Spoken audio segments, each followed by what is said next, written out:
Welcome to another episode of The Next Baseline. I am Danny DeJesus, your podcast host, and today's conversation sits in the reclamation phase of C2R2E, the space where someone has already confronted what no longer fits, has started realigning their life, and now has to decide what comes next. My special guest today is Audra Phelps, founder of Mama Audra. Audra helps moms unravel the web of old beliefs after leaving the Latter-day Saints church community so they can rediscover their identity as women, as mothers, and the leaders of their own lives. With more than 15 years of experience in international education and coaching, including 13 years living overseas, working with women and families from all over the world, Audra focuses her work on ex-Mormon moms navigating grief, mom guilt, identity loss, loneliness, and the fear that comes when every decision is suddenly theirs to make. Through Mama Audra, her coaching community and Reclaim program, she helps women stop passing down guilt, people-pleasing, and fear while building relationships with their children based on love, clarity, and self-trust. So today, we're going to talk about motherhood after a faith transition, reclaiming agency, rebuilding identity, creating supportive community, and what it means to build a new life when the old blueprint no longer applies. So with that said, Audra, welcome to the Next Baseline podcast. Thank you. I'm thrilled to be here. Thanks for having me. So, when we connected over email, I was really intrigued by some of your previous work that you've done in other podcasts, specifically because of how closely aligned with C2R2E, especially after, when I gone through some of the work and the people that you work with, specifically moms leaving the LDS community, when we talk about the next baseline, we talk about often the C2R2E framework: collapse, confrontation, realignment, reclamation, elevation. But the work that you do is we're past that collapse phase where change just needs to happen. And we're pretty honest with that at that point. So with that being said, I know there's a story attached to this. There's usually an origin story attached to all of this. What was the journey for you to leave the LDS community? Why did you leave? And where are you now today in your own journey before we go any further into talking specifically about the people you work with? Yeah. I left the LDS church. Now, just for your listeners who might not know a lot, LDS, Mormon, Church of Jesus Christ of Latter-day Saints, all the same thing, just different names for the same religion. And I left 11 years ago at the age of 35. And so that was 35 years of conditioning, 35 years of being told who I was, what I believed, how to raise my kids, what to eat and drink. It's more than just a belief in God. It's more than just going to church on Sundays. The Mormon faith is an entire lifestyle. It's an entire community. And so, like I said, it really dictates everything about your life. And my process of questioning took about 10 years. So, when you're talking about like the collapse phase, that was a long phase for me. And I think consciously I was questioning for about 10 years, but even as a child, I really questioned things, but I didn't recognize it as this is not a belief that I have, or this is not something that aligns with me. As a child, I was the one in Sunday school who was like, that doesn't make any sense. Are you sure about that? But I was very quickly corrected that my doubts were from Satan, and that my doubts were sinful, and that I needed to make my will the Lord's will. And the Lord worked in mysterious ways, and I didn't have to understand. I just had to follow, because this life was a test and I needed to prove my worthiness by showing obedience. So those were the things that were really programmed into me from the time I could even form a cognitive thought as a small child. And sorry, did you have a question? Yeah, actually it did, because you touched on a lot of different points here. So one of the things that we often talk about on the next baseline is this phase of, as I mentioned, of collapse. And really, what was that what was that process? Because I hear a lot of different signals, collapse just being information, just data being taken in. What was that process like for you to say, hey, something's off here Mm. and I have questions, but they're not being answered? Mm. So what was that collapse process like, especially after, as you mentioned, there was a lot of conditioning involved. And when we look at life, just in general, regardless of religion or where we're at, there's a lot of conditioning that happens, a lot of things that vie for our attention. So you go from collapse to then questioning to then just questioning the condition that you're receiving. Can you walk us through that process, what it was for you? Yeah, I describe it as a slow erosion. It wasn't something that just happened once. I think when I was really first noticing that something was off was when, I was following the prescribed life that I was given. I got married very young. I got married at the age of 20. I started having kids at 22. And then I had 3 kids. And when my youngest was about 4 years old, I was doing everything I was told that was supposed to bring me happiness. I was doing everything that was supposed to be my divine role as a woman and a mother in the church. But I was really struggling with severe anxiety and depression. That was I wasn't consciously aware of it at the time, but that was the first signal for me that something in my life was not aligned with who I was. I was doing everything, quote unquote, right, but I was miserable, and to the point where I was having like panic attacks almost every night.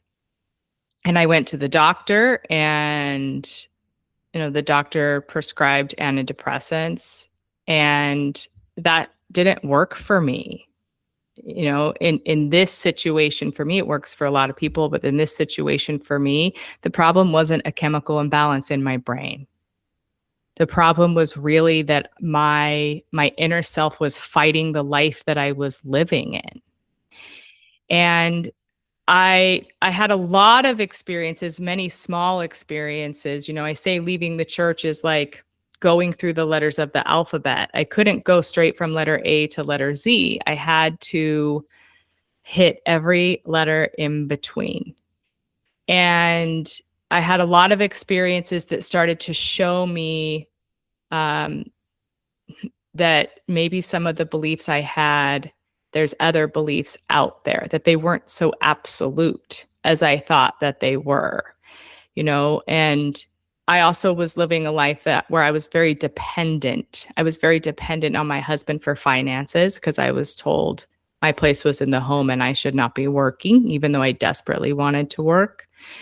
And I was very dependent on the church to make every decision about my life for me. So when I say I was following checking all the boxes on the checklist of being a good person that was supposed to make me happy, I didn't make that checklist, right? The church made that checklist, but I was following it. And one of the things I did in the beginning was I went back to school, and I thought, okay, I'm really struggling with anxiety and depression. My antidepressants are not working. I need something for me. I know the church has told me that I really shouldn't have a career, but I need something for me. So that was kind of my first like toe in the water, right? I was like, I'm doing something a little different than what they've told me to do. I'm going to go back to school and have a career. But I wasn't quite brave enough to choose a career that was really aligned with what I wanted to do. I still had the conditioning that my primary role was as a mother. And so I chose to be a teacher because nobody at church would look at me sideways as a teacher because I had the same schedule as my kids. But what that did was it gave me a sense of self. Because I was going back to school, I chose to be a high school biology teacher. I really loved science. I was starting to find success. I was starting to find a sense of independence. And I was connecting with other people outside of the church, making friendships with people outside of the church. And I started to see what real friendships were without the judgment of who I was or what I was doing. And I could like safely share my feelings without worrying about someone going, "Oh, you know, you can't believe that. Oh my gosh, I can't believe you said that." You know? Now, Audrey, you touched on, and I didn't mean to cut you off. It's No, just no, it's good. there's just so much to unpack there because you Yeah. touched on, I think, three things that I immediately was able to pick out. One, you touched on aspects of mental health, and then you touched on identity, and then also community. So there's three specific things that I think are worth peeling the onion back on a little bit. Let's start with the mental health piece because I think, and I hear you on this, especially because I grew up in a very Christian church, very conservative kinds of churches that I've come throughout my life, and just like you, there was a point in time where I made the deliberate decision to essentially walk away from the physical building of the church for part of the reasons was from the mental health aspect. I know for me, I got tired of hearing, pray more. I got tired of hearing, I need to read the word more. And so what I found for me, it was not my relationship with God per se, or my relationship with, the divine or spirituality that was the issue. What was causing my anxiety, depression was actually the physical church itself. So Yep. with that, because I see some tie-ins between my life and yours. So I'd be interested to hear more about that because I think there's something there. I think there's a lot of folks out there, especially from a spiritual perspective or from a church perspective or from a religious dogma perspective, that a lot of folks are afraid to leave. Yeah. And in fact, these are some of the clientele that I know you speak to, is that there's a fear in leaving. And for a long time, I've heard the church is supposed to be like a hospital for the sick, if you will. But sometimes the cure in the form of going to a religious institution was the same thing that was making me sicker. So with that being said, from your perspective, can you dive a little deeper into that? Yeah, the way I look at it now is that the church was the middleman. Like if you have me and God or universe or spirituality, however people define that, the church was the one in the middle that was sort of interpreting my relationship with God for me. And, just like you said, those answers of pray more, read your scriptures more, after a while, those answers aren't good enough. And you're fighting it, but you're also so conditioned to follow an external authority.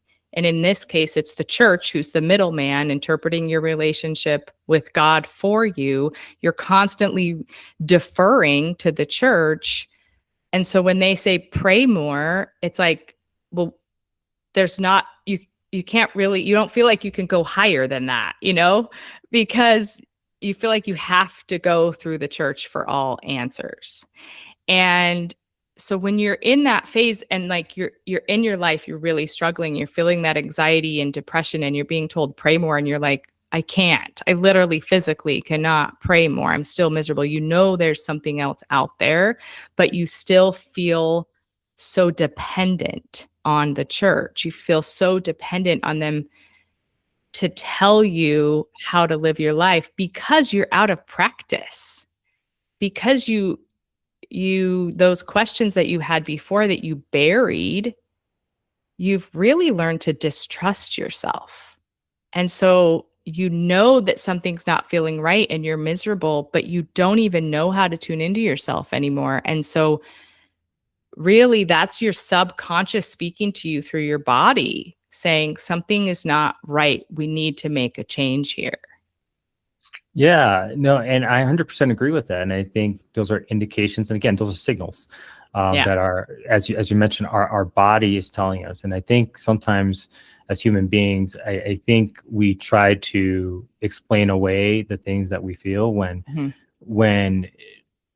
and there's people that sometimes say, hey, I want a sign from God. Like, what's the next step? And here's what's mind-boggling to me. I think God spirit, the universe, whatever it is that you believe and want to call it.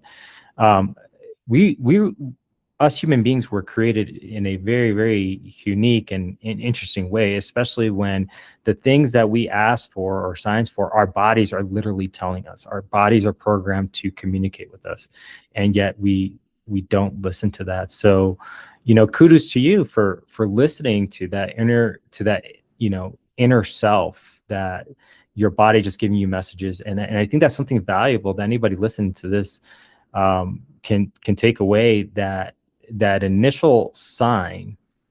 If they've been asking for a sign, here's a sign. Your body's going to tell you. Yeah. Your body's going to tell you when something's wrong, just like your body tells you when you're feeling sick. Your body, your heart, the physical manifestation of whatever it is that you're feeling, you're going to feel it. And so that requires some sort of attention. Yeah, and then, absolutely. Yeah. And then what we do with it afterwards, I think this is where discernment and wisdom comes in. So it's one thing to receive a message and another thing to act upon it. So with that, I still want to build on this, because now you also touched on identity as well. Yeah. And so what was the big challenge for you when it came down to identity? Because I think a lot of the things or the challenge and the struggle people face is this doesn't feel right, but this has been part of my identity for so long. I don't even know how to leave. I don't even know what's the next step I need to take. Can you walk us through what it was for you to go through this whole rewrite of your identity? After I left the church, is that what you're referring to? It could be during the process where you were thinking of leaving, because at some point I imagine that you made the decision you're going to leave. It's just not if, it's just a matter of when and how you're going to do it and how you're going to execute that. So with that, just walk us through like that moment you made that decision, because the moment you made the decision, in my mind, there was already a change in identity at the time that you chose to execute it. When the execution happened, or when the physical manifestation of you leaving, we can talk about that as well. Yeah. But it's that point where you said, this is not me. Yeah. And I'm making a different choice, and I need to figure this out. Yeah. I think I subconsciously left several years before I consciously made the decision, and I could consciously say the words, I am not Mormon. Those words were really hard for me to verbalize out loud. But subconsciously, I had left in my heart many years earlier. And so then I became very observant. I was starting to gain this sense of independence, right? I was now working as a teacher. And then my husband and I moved overseas. And that was a really big catalyst for me, because I had already in my heart made the decision to leave. We moved overseas, where it was really easy because I had this physical separation from the church. I was no longer in the minutia of it anymore. And I was now completely surrounded by people of different beliefs, different nationalities, different cultures. And I found myself being very open and very curious. Like, tell me more. What do you believe about that? Oh, that's so interesting. And then I started to feel consciously it's all starting to bubble up. And I had some cognitive dissonance, right? Where it was like the things that I'm seeing aren't aligning with what I was told. And I would like visit these different churches, and people were happy. And they felt very spiritual and sacred, whether it was a Hindu temple or a Muslim mosque or a Catholic cathedral or a Zoroastrian fire temple. It felt spiritual and sacred, and the people were happy. And it was like, this is going against what I was told. This is going against the belief that I have. It's almost like what do you have that I don't? Yeah. And if this was supposed to be the perfect and the end all be all, if this religion that I'm a part of is supposed to be the thing, then why do I feel like this? But I see everyone else, they're believing in whatever they believe in, but they are much happier than me. There's something wrong here. Yes, exactly. They are much happier than me, and I'm supposed to be the happiest one, you know? And so that started poking holes in the identity that was given to me. That made me start to question, like, okay, wait a second, maybe there's another path. Maybe there's another right way to do this, you know? Because how arrogant of me to come in and say what you believe is wrong and what I believe is right. And I didn't feel that at all. I felt like there was beauty in the diversity of beliefs. So that was poking holes in the beliefs and identities that were given to me. And because of that experience, then I was able to consciously say to myself, I am not Mormon. And I could walk away with real clarity and confidence in that. So it was 10 years of my subconscious kind of coming to that decision, but then my conscious mind making that decision as well. Yeah, and you reinforced the whole piece that I talk about. You when you left the country, you started seeing other cultures, you started seeing other people, and the interaction with the external world that you probably didn't have a whole lot of exposure to up until you left. One of the things you mentioned, and I love this, is you mentioned clarity. I have the sense of clarity, and then you acted. And so a lot of times, I think what ends up happening with people is they come to this place of, I'm not comfortable and I want to get out of this discomfort right now. And then they make decisions that they probably shouldn't have made at the time. What I'm hearing you say is, before you made a decision, even though in your mind you say, hey, I'm not this anymore. I am not Mormon anymore. I'm not LDS anymore. But then it's almost like you tested this theory out. Like you ventured out, you gathered more data, and then you made a decision with clarity. You took time to process that, and then you acted. Yeah. Is that more or less what I'm hearing? Yeah, that's exactly what you're hearing. And I think the acting part is really where the power is, because that's where you're actually proving to yourself, and you're helping to kind of rewire your brain when you're actually acting on a new identity. You're acting in a way that is different than you would have before. And that's where you can start to create new patterns. And yes, and I like how you mentioned, I made this decision from a place of clarity. It wasn't a decision that I made from a place of anger or frustration. It was a place of real clarity and peace and calm for me when I made that choice. Yeah, your nervous system probably was not firing off when you did it. Exactly. It's like, yay, she's listening. Yeah. So that fight or flight.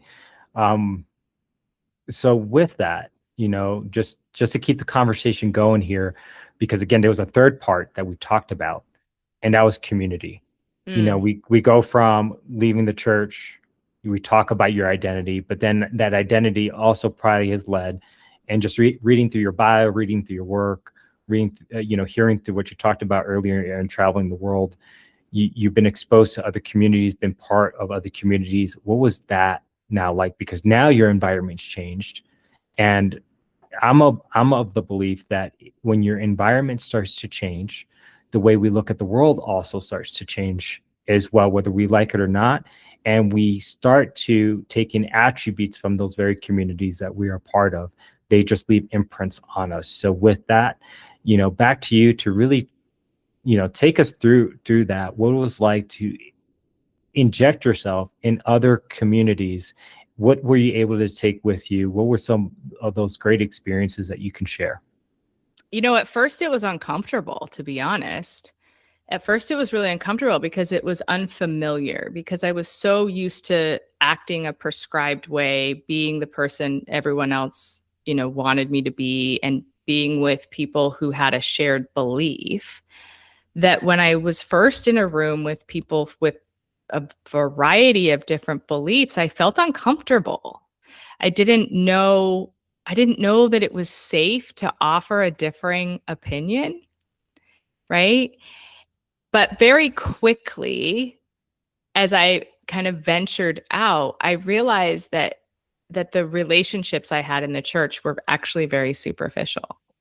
And that these relationships that I was building with people outside of the church, there was no judgment. There was just curiosity. It was real deep connection. And I loved that we could talk about different things without one person trying to convince the other person. And so this is where I saw what real community could feel like, real belonging could feel like, because I was now looking back, hindsight is 2020, and realizing that my sense of belonging and my sense of worthiness and my sense of love was actually conditional before. But now I could choose to have relationships with people where there were no conditions, where I could belong just as I was. And they accepted me just as I was. And I was worthy just for being a living, breathing human, and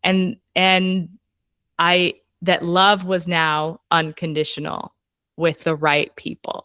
It's interesting that you say all these things, because in my entire history, my own personal history with the church, and I'm sure it's a lot, it's very similar for many of the viewerships that's out there.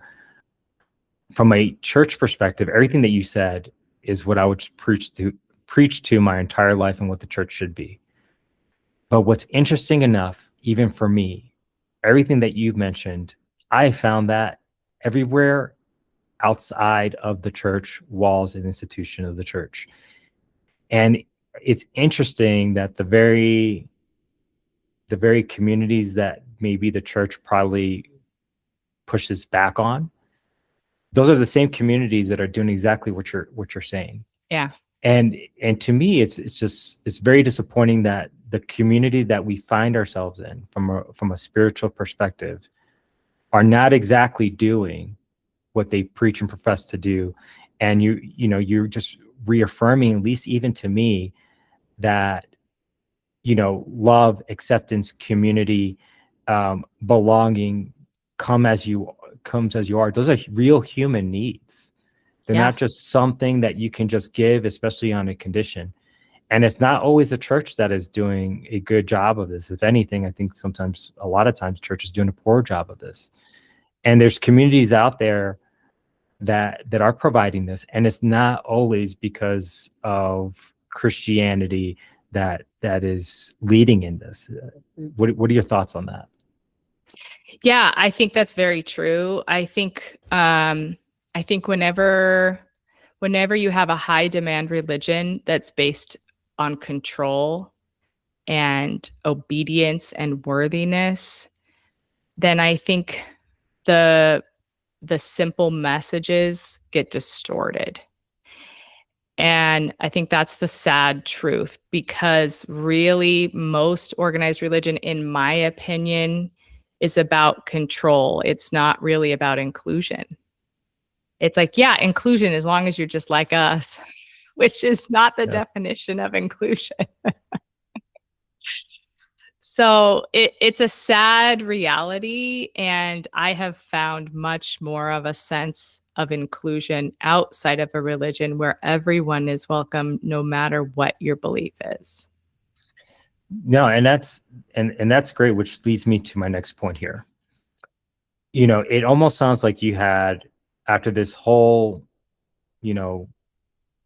come to Jesus moment, for lack of putting it better out of the way, that you've had, where your identity was questioned. You went through this whole, something's not sitting right. This is the direction that I'm now going to go. There's a process of your values. It sounded like they went through this intense phase of realignment, where what you believed had to be realigned, your core beliefs, because you mentioned being programmed or conditioned for so long, almost over a decade, from what it sounded, if I heard you correctly. What was that process of realigning the self to become more, not just your authentic self, but put you also on a path to where you can thrive in the way that you visioned and you felt you were called to live like, if that makes sense? Yeah. I left 11 years ago, and I think that's a process that I'm still going through. And I think that's a lifelong process, honestly. Um, for me, at first, I just kind of dove into my kids. Like, okay, I felt a lot of mom guilt, like I'm failing my kids. Moms are supposed to have all the answers, have all the certainty to give their kids, guide them in their lives, and I couldn't even guide myself in my own life.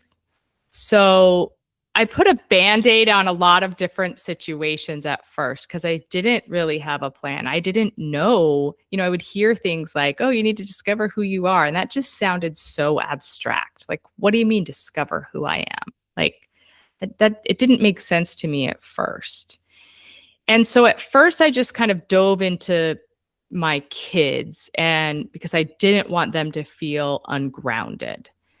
And so one of the first things we did, which was actually very transformational for our family, was we got everyone together and we said, let's create a Phelps family mission statement where we decide what values are important to us together. And then we're going to use these values to help guide us as a family in different decisions that we make. And so we got everyone together, our 3 kids, me and my husband, and we all came with different values that we thought would make us a good person and that could help us in the future, good character attributes as well. And we came up with a mission statement all together. And that was really like my first powerful, like taking my power back first step. I didn't need a moral compass from a church. I didn't need an external authority to tell me what my values were. I could do this with my family together, and we could kind of recreate our path. That was a really powerful first step. Then a lot of it was paying attention to when I felt emotionally overreactive. So in other words, you're talking about self-awareness here.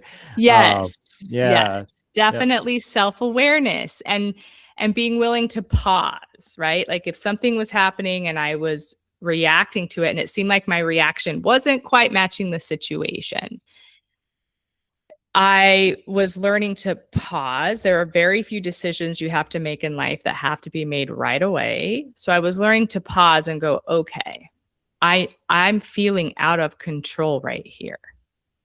Let me dive into what's happening inside, and what am I feeling in my body? That was the first clue for a lot of things, because my body, that anxiety and depression was kind of the first thing that led me out of the church. So now I'm going to start paying attention to where this feels in my body. So if something felt like constrictive and tight, or like I couldn't quite get a breath, or like if someone's like pushing you down the chest, or yeah, almost like cutting the windpipe to where you can't even breathe, that kind of feeling. Exactly. Then I knew that there was some kind of old conditioning that was firing, that I was behaving and thinking through, that wasn't really aligned with me. That was kind of the first sign that an old belief was determining my behavior in that moment. And so I would sit with it and start asking myself questions. What is the emotion I'm feeling here? Where is this coming from? What is the belief that is giving me this emotion? And usually it was some kind of a belief around my definition of a good mom or a good wife. Like a good mom always sacrifices for her kids, or, whatever it may be. That was a definition that was given to me. And so I would start poking holes in it. Like, is there ever a time that is not true? Is it true 100% of the time? And if I could start to show my brain that it was not an absolute truth, then it starts to break down that old identity.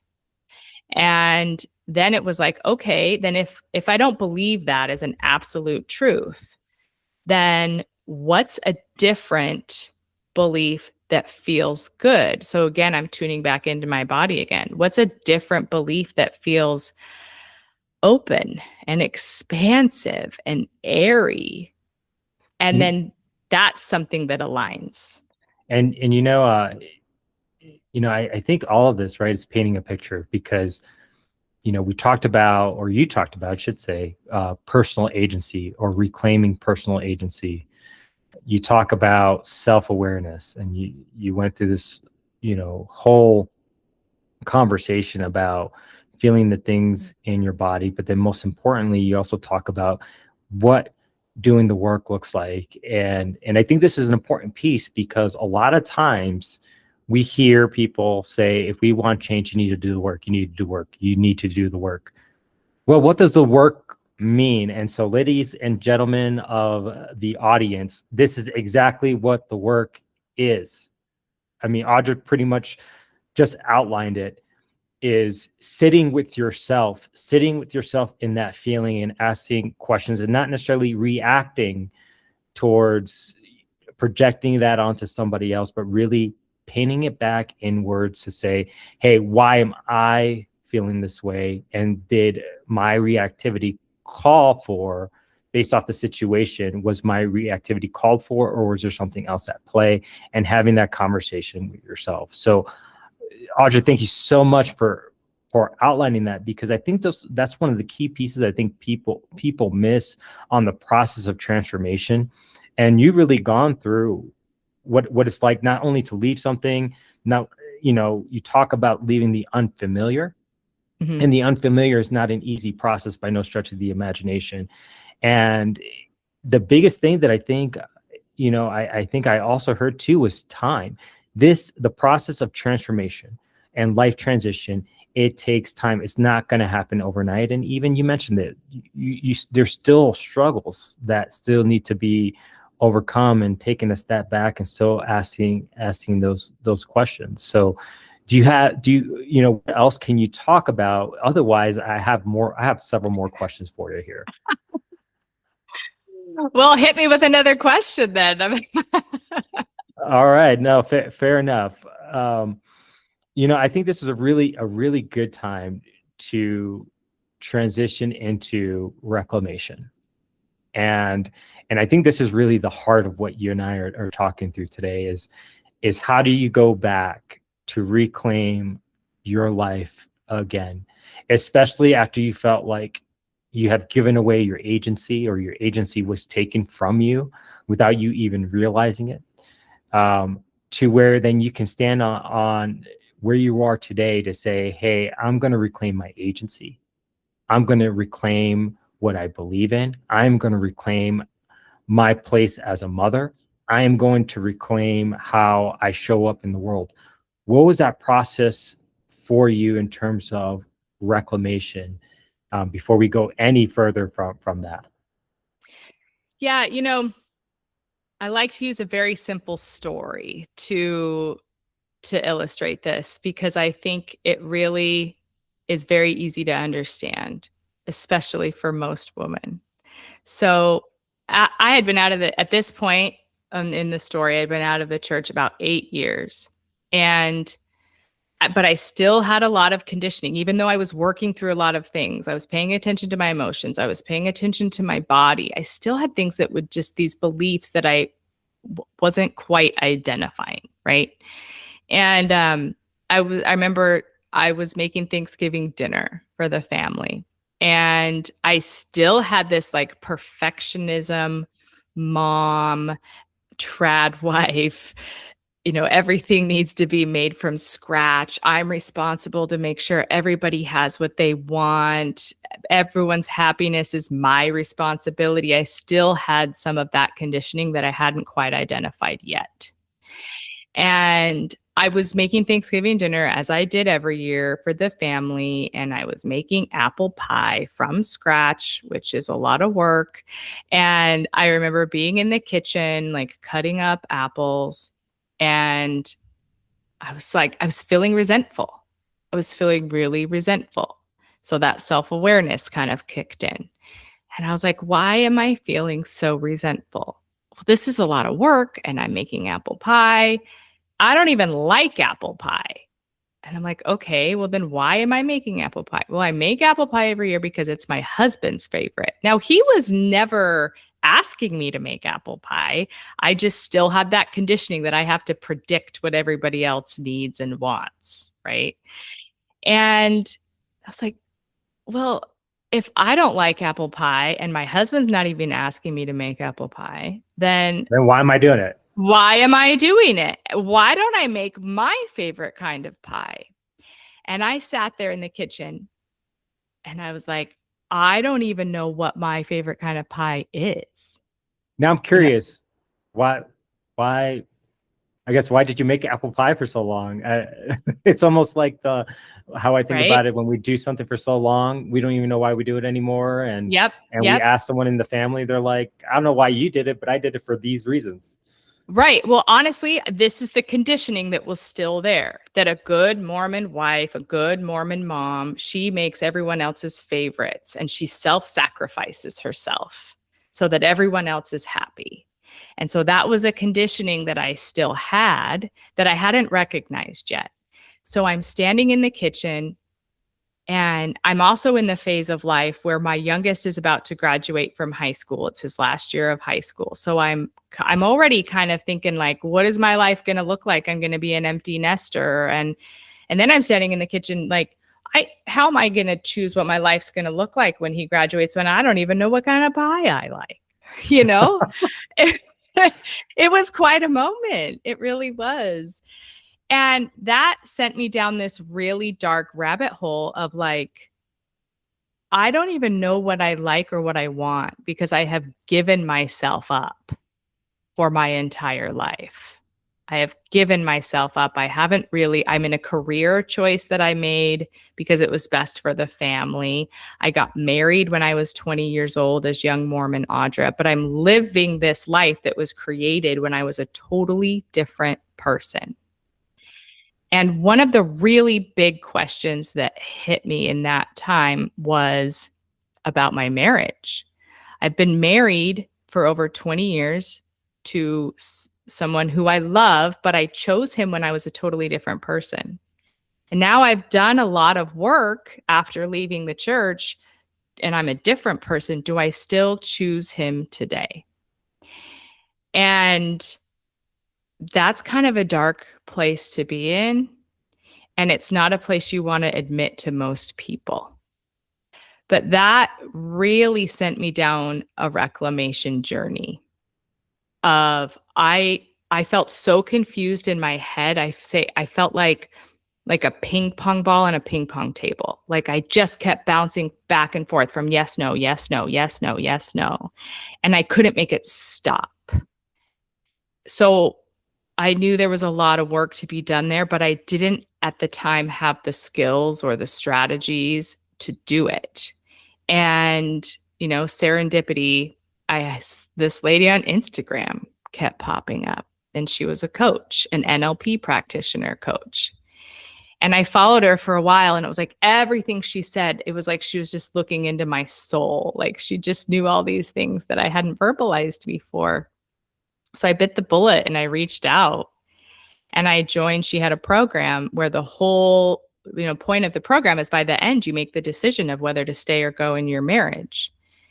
And I thought my science brain, my logical brain, thought it would just be like a pros and cons list and steps to making good decisions. But that's not at all what it was. It was a deep dive into identity and uncovering old beliefs and like how to find this old belief that I had that, a mother self-sacrifices and then how to rewire that. And then it was a deep dive into emotional regulation so that when you're feeling angry and frustrated, you're not making decisions from that place, that you're able to slowly get yourself to a higher feeling emotion so that you're making decisions from a place of peace so you can have that clarity. And what I learned there was some real skills, like the questioning skills, like tuning into my body, some things I was already doing, but now I had like a clear process for it. And the importance of regulating my nervous system and my emotions so that I could be so clear on my answers that it didn't matter what the reaction was from other people because I knew it was 100% my decision. And it also taught me to trust myself again. So that was kind of really the first deep dive for me. I'd kind of, dabbled here and there, but that working with a mentor who had some really clear processes is what was transformational for me. So question, what was because I'm sure anyone listening to this is dying to know what the outcome was. So did you stay with your husband or what happened there? Yes, I chose to stay with my husband. I chose him when I was 20 years old, and I still choose him today. And now it's been 25 years. So, I mean, again, I think you pointed, even in that story, right? You went on a journey of study, because a lot of people, I think, they react to something and then all of a sudden they blow up their lives, whatever that blowing up looks like. They leave their relationships, their marriage, they leave a job. We are in a day and age where, go find your passion. If you're not happy, blab it and claim it kind of thing. And life, what I found, doesn't really work 100% that way. But what I have found, and even through the processes that I even teach, is we want to get clarity. We don't want to make rash decisions. Yes, you may feel a certain way, but also feelings lie to you. So one of the things I hear over and over and over throughout your whole story, throughout this episode, is you go on a journey of fact finding and information. And you also, whether it was unbeknownst to you or knowingly, you allowed for other differing opinions to also influence you as well before you made a final decision and final move. And then also, things that have resonated with you, you gave something a shot, like a coach. It sounded like you never had a coach before, and that was the first time you had it, and you gave it a shot and saw what you got. But ultimately, all that still led into you deciding what you're going to do moving forward, but you did it from a place of wisdom and discernment and clarity. And so when we have those things, we then have the ability to act appropriately and under solid advisory. And it didn't sound like you had like 20 people either around you when you were making these decisions. And I think that's very, very key, because quite often I think sometimes we get caught up. Friends can be amazing. Don't get me wrong. I love having friends, but sometimes they can give the worst advice for you. And they're giving you advice from their perspective of the world. So for you and your decision-making calculus, because it sounded like you didn't involve 20 people or 5 people or this whole board to give you a perspective. And I know what I learned in my own life, because I was married very, very young myself. I was 23 when I first got married, and I had second thoughts about getting married, and I was in the church at the time. And I thought, like, I can't, I already proposed, I have to do these things. And something inside of me was like, no, you probably shouldn't get married right now. You probably shouldn't. I wasn't thinking divorce, and then I listened to friends outside of me. So everyone outside of me was like, dude, you need to go get married. Me being in the military as well, between different permanent change of duty stations and all that, I felt like I had to make this decision whether to get married or, still get married or not. And they're like, dude, you're going to lose her if you don't get married like now. Because I was about to deploy to Afghanistan like a year later. Long story short, I should have listened to me, because divorce ended up ensuing. She left me at the time and everything. But had I listened to myself with the data that I had and the information that I had, my life would have gone in a different direction. The point that I'm making here is that, I hear a lot of that in your story, Audra, where you literally took the time to be kind of like an investigator for your own life, to say, all right, this is what I feel. This is the information that I have. Now I'm going to make an informed decision. Does that make sense? Absolutely. 100%. I think many of us, whether we're in a high demand religion or not, have been conditioned to give our power away. We give it away to our to our parents. We give it away to teachers, any kind of some kind of authority figure we see over us. We give our power away. And then that's the well-worn pattern, to constantly look to some outside authority to tell us what to do. So when we have these big questions, we ask all of our friends, we ask all of our family members, and we get differing opinions. And then it's even more confusing, or we read all the self-help books or whatever. But what I have learned through trying this out and then acting on it, all the answers are within me. Every single answer for my life is within me. I just have to tune in. I have to tune in. I have to regulate the emotion so that I'm listening to myself from a place of peace, because that is where you're going to get the clarity. Like you said, when there's a big event that happens and your life is kind of, thrown up in the air, when you're in that collapse phase, that's not really the time to make huge decisions, right? Really, you need to be able to have some skills to emotionally regulate yourself so that you can be in a place of peace and clarity when you make these decisions, so you can hear your inner knower and you can listen to your body. And then you're making these decisions and it's like, yes, 100%, that's it. Like this program that I went through about stay or go in my marriage, it was a 10-week program. The first 8 weeks was all about identity and emotional regulation and nervous system regulation and boundaries and people pleasing and learning all about myself first. And then the last 2 weeks were making that decision. But I had to do a lot of work to get to the point where I felt regulated and I felt like things were clearing up and I felt like I knew who I was and I was learning how to listen to myself. And so then I could go through a process of making a big decision like that. So, and I think this is a really good segue to get into, at this point, through C2R2E, you talked about collapse, confrontation, realignment. And I don't even think we intended it this way. It just happened to be how it turned out. But then we're talking about reclamation now. And I know you have a program. It's called Reclaim. And I think this is a great segue, right? To talk about what Reclaim is, who it's for, what brought you to create that program. Tell us a little bit about that. Yeah. I created what I wish I had when I left.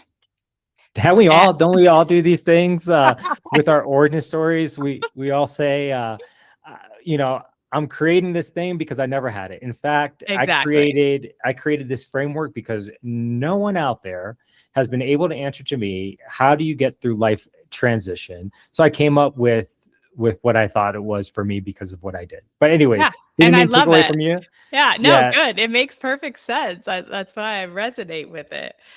Yeah. So, when I left 11 years ago, I didn't even know anyone else who had left, let alone were there any resources for someone like me. And I wish I had someone to walk me through a process. I also wish I had someone to talk to who just got it. Because when you first, at least for me, when I first left the church, I was surrounded by friends who weren't Mormon. Many of them were not even American. So they didn't even know what the Mormon church was. And so I was trying to explain to them what I was going through, but then I also had to kind of explain the church at the same time. And then it was just like I felt constantly torn and it was exhausting. And I just wished I could have talked to someone who just got it, who just understood without all of that background explanation. And so after going through this process myself and learning that there are real targeted strategies that could actually help me rewire my brain, create a chosen identity, I felt so empowered. And I also learned that I could be in charge of my emotions, that they didn't have to be in charge of me. And that was empowering as well. And so when I was making these big life changes, and I knew I wanted to make a career shift for something that was aligned with me, and I knew I wanted to go in the direction of coaching, I became very emotional when I thought about working with other ex-Mormon moms. Like, that was a real light bulb moment for me, that I can reach back to the women who are me 11 years ago and I can say, I got you. Let's do this together. I have a process for you. And so that's why I created the Reclaimed program, which I love that our names align. Yeah. And it's been very transformational. So it's for ex-Mormon moms after they've left the church. And it's an intense curriculum that has some videos and worksheets and practices and journaling prompts that are all based in NLP, which stands for Neuro-Linguistic Programming, which is the type of coaching that I am trained in now, which was the type of coaching that I went through previously. And the first few weeks is like deconstructing. Let's identify that, what I call your inner Mormon critic that's there.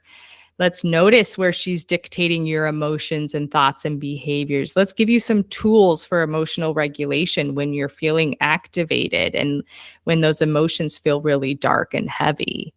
And then we dive into like reconstruction.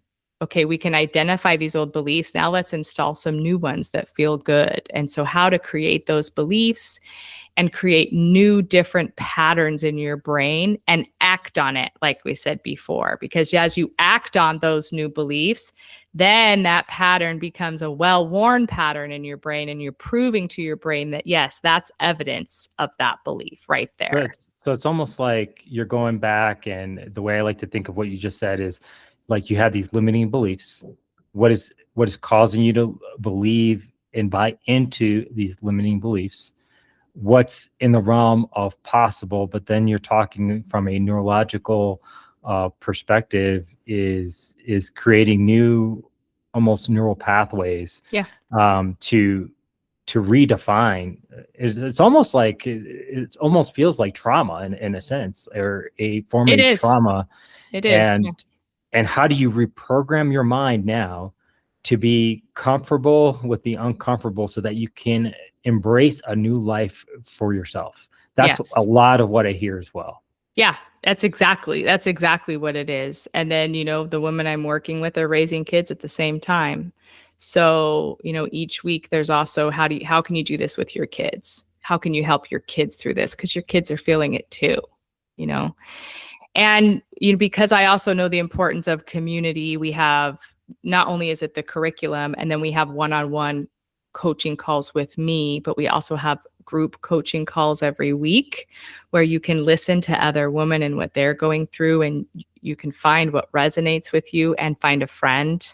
So we have a real sense of community, so that that piece that you might be missing after you left, you can start to build a new community and work together.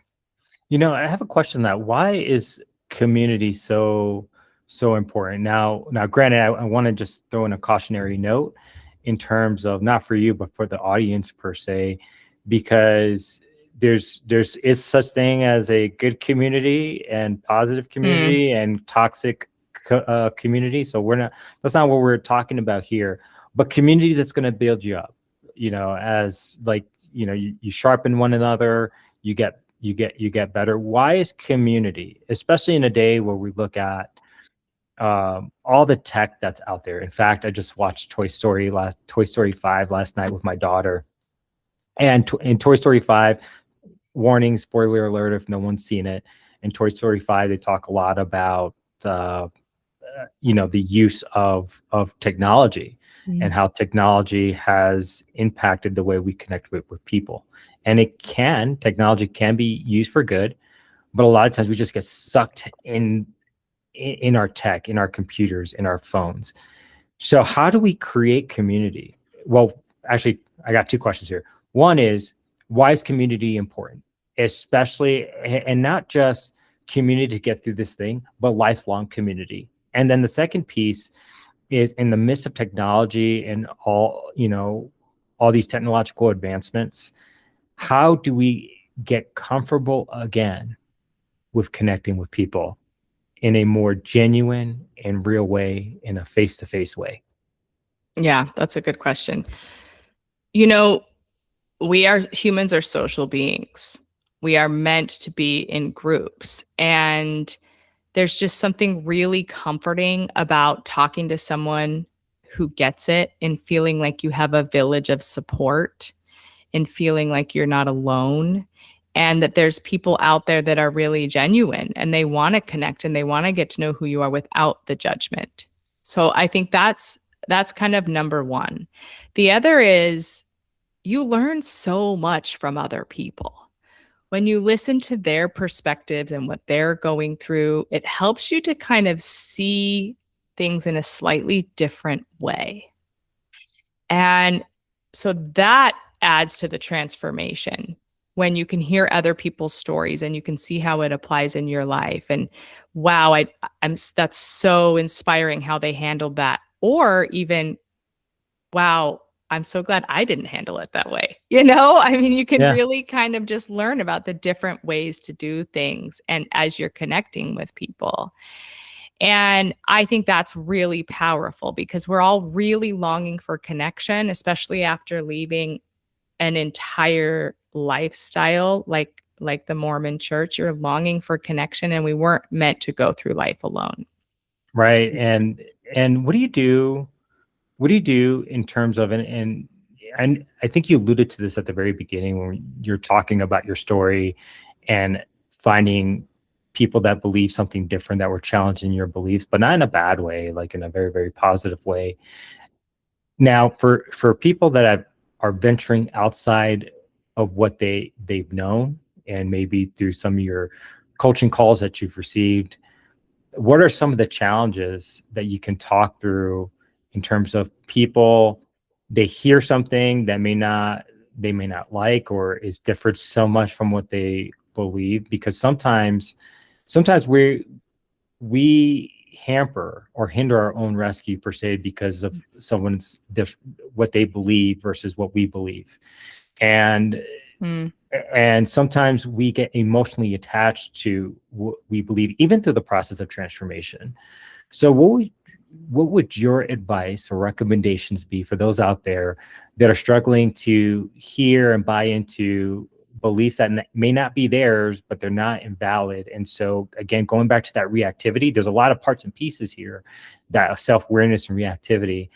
What can you say to those that are struggling with other perspectives out there, and how to digest a different perspective? First thing I would say, just be curious. Be curious. And when you're listening to someone, listen to understand. Don't be listening to think of your response, or don't be listening to think of how you can interject with a rebuttal. Like literally just listen to understand. And that's huge. And also, when you are going through your own life transformation and you're changing who you are, you want other people to give you grace, and you want other people to respect you and your autonomy and your new beliefs. For me, especially when I left, I desperately wanted my family to just accept me for who I was as I left. But one thing I wasn't doing in return was extending that same grace and respect back to them. And so I had to really self-reflect, like, I want them to respect me for my choice to leave, but I'm not respecting them for their choice to stay. So it really needs to go both ways. And, through all of my travels and all the different international schools that I've worked in, I have seen in practice that you can have a room full of kids, all from different countries, all from different religions. You can have an Israeli and a Palestinian in the same classroom, and they can be best friends. You can really see that there is more that unites us than what makes us different. And there is not one right way to do life. You want the autonomy to do it your way. So let's extend that autonomy to others as well. And I'm glad you brought that up, because, I 100% agree with everything that you said there. And I think that message is very true and timely, even for today's world, especially here in the United States, where everything is so polarized. I think that's just something that's very, very timely, and that doesn't get talked about enough, that regardless of what we believe, there's more that unites us than it actually does, that actually divides us. And it's up to us, though. We have to as you mentioned, we have to take a step back and self-reflect and say, hey, I want to be respected for my beliefs. But I also, at the same time, need to respect you for yours, and we can still be friends. And I think that's true whether it's in religions, everyday life, or it's politics. Doesn't really matter. There's ways that we can all come together as essentially one tribe to help each other out and support one another. And love, I think, most importantly, is love.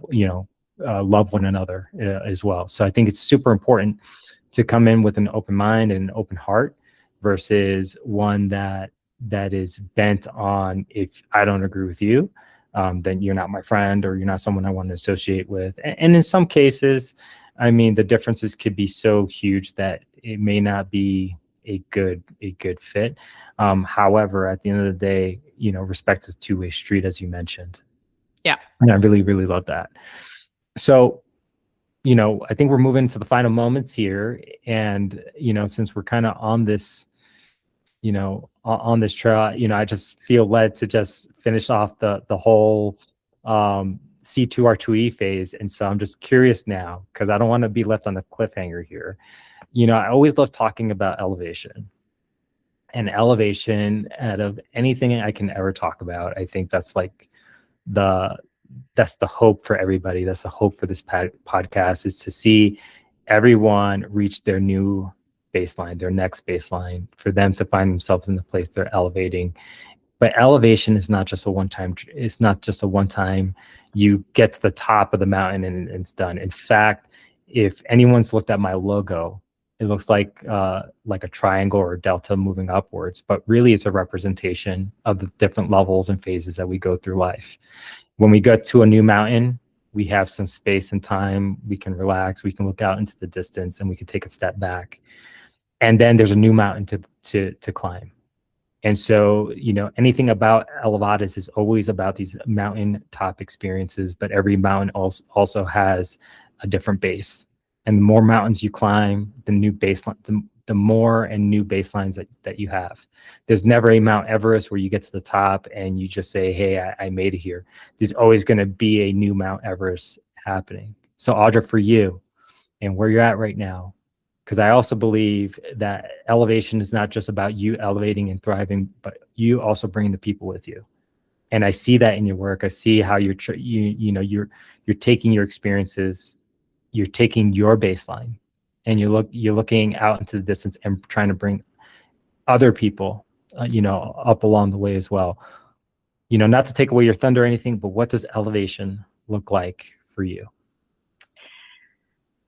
I think I'm always seeking elevation. One of the things that I do every morning, and I've done it for several years now, and is I sit with gratitude. And I don't just mean like a trivial gratitude list. But if the emotion of gratitude is the emotion I want to feel most of the time, I spend time first thing in the morning making a list, but not just making the list, like actually sitting in it, sitting in that feeling of gratitude.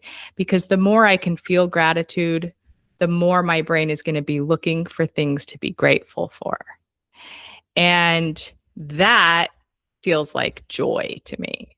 And that feels like peace to me. And then I'm making decisions from a place of peace and a place of joy and a place of gratitude. And when I'm in that place, there's no fear. There's a release of all fear that I used to have, fear of doing it wrong, fear of making a mistake. And, kind of going back to what we were saying before of like, right versus wrong. The world is and growing up as a Mormon, everything was very dichotomous. It was either right or wrong, good or bad, yes or no, all or nothing, in or out, right? But elevate for me is a spectrum of choices, and all of them are beautiful and all of them have value. And I have the freedom to choose any of those that align with me. No, and that's beautiful. Like I really love that. And I think overall, I think that really puts like kind of like a nice little bow on this whole journey that we just took together. It's interesting because I had a certain way, a certain envision in terms of how this episode was going to go today, and it totally went in a whole total different direction than from what I originally start. But I loved it because your life and the work that you do completely aligns with what the work that I do through Elevatas, through the Next Baseline podcast, to give people different perspectives out there and what it means to reach their next baseline. And there's so many different lessons that I even learned through this time, or even were a reminder to me in terms of life transformation is a process, not just from the time that you realize you need change, but then it's like, how do you create your exit plan to then what does this mean now? And then to having to do the actual real work that we talked about, which is sometimes sitting, observing, orienting yourself before you're deciding and you're acting, so that you make your actions and your decisions based off wisdom, discernment, based off, most importantly, clarity. So with all that to be said, for the women out there that are listening, for the viewers that are out there listening, and I really do hope there's men out there listening here as well, because this episode to me was not just about leaving the Mormon church or that process. This is really an episode about life transformation, with leaving the LDS community as just one piece of that strand of everything that it means to elevate and to move forward in life. So with that said, for your own viewership that I'm sure is going to love and can't wait to see this as well, for the women out there, for the other viewers out there listening, what's a central message you want them to take following this episode? That they're not alone, that there's a whole community of people that are willing to welcome them with open arms. I would say that's the primary message. You're not alone, so reach out.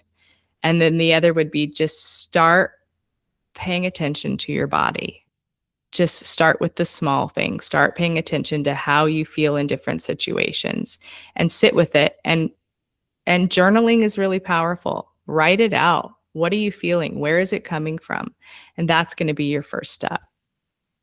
So for those that still feel like they're carrying maybe an old blueprint, you talked about programming. I like to talk in terms of blueprints. So for those that have an old programming, an old blueprint that they can't just shake off, but they know, as you mentioned, they're going through this exercise of listening to their bodies, but listening to themselves, listening to their inner intuition, but they struggle letting go of the old life and the old blueprint. What would you say to those people? I would say you need a mentor. Really. I mean, that's what made the difference for me. It was 8 years of me basically throwing darts in the dark, of trying to figure out myself and paying attention to my body. But when I had a mentor who gave me some real targeted strategies and a real process, that's when the transformation happened. So, maybe it's someone in your community, maybe it's me, but reach out and find a mentor to help you.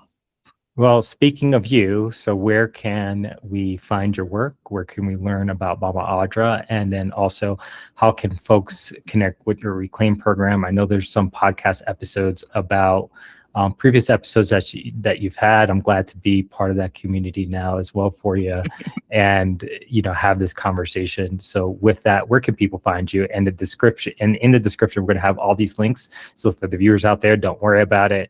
Just go into the description, and you'll be able to find everything that you need to know about Audra here. So with that, Audra, where can folks find you? Yeah, so the first place is probably my website, which is mamaadra.com. And just like it sounds, just like MAMA, Mama Audra. Yeah. So go there first. And then there's a free masterclass on there called 5 Shifts Every Former Mormon Mom Needs to Make. that's the first step for the Reclaimed program. If that's something that resonates with you, then you can book a call with me and we can chat and, see if we're a good fit for each other. I also do some one-on-one coaching as well, but the Reclaimed program is where the real transformation happens. So go to the website. I'm also on all the socials, Mama Audra. Except Instagram, it's Mama Audra Official, because someone already had Mama Audra. So Oh, they stole it. Well, so so jump on there and reach out, and I'll get back to you. Awesome. Hey, Audra, this has been probably one of my, I haven't had too many episodes that I've had so far. I think you're number 3 or 4 that I've had. And this has been just an amazing time. And, I've even learned a few things along the way, what transformation looks like. You're definitely the first person that I had the opportunity to walk through the whole C2R2E experience from a, no kidding, real life transformational process. And so your story even reinforces the work that I do. And so I think, call it serendipity, the universe, God, what have you.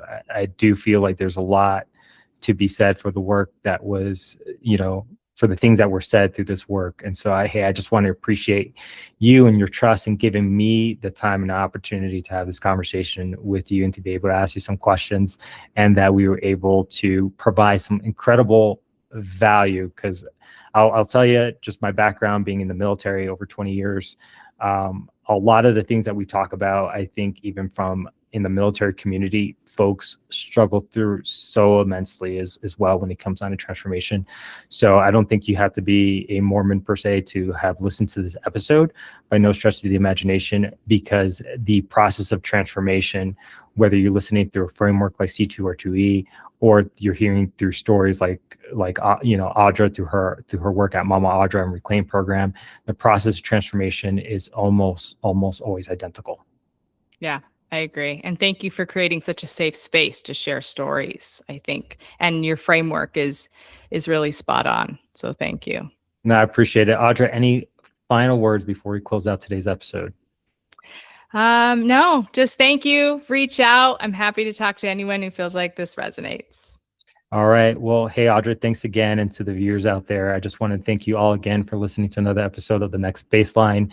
You can find all the links in the description, to include all of Audra's work, and then also the work of Elevadas. You can find it in the description to this episode as well.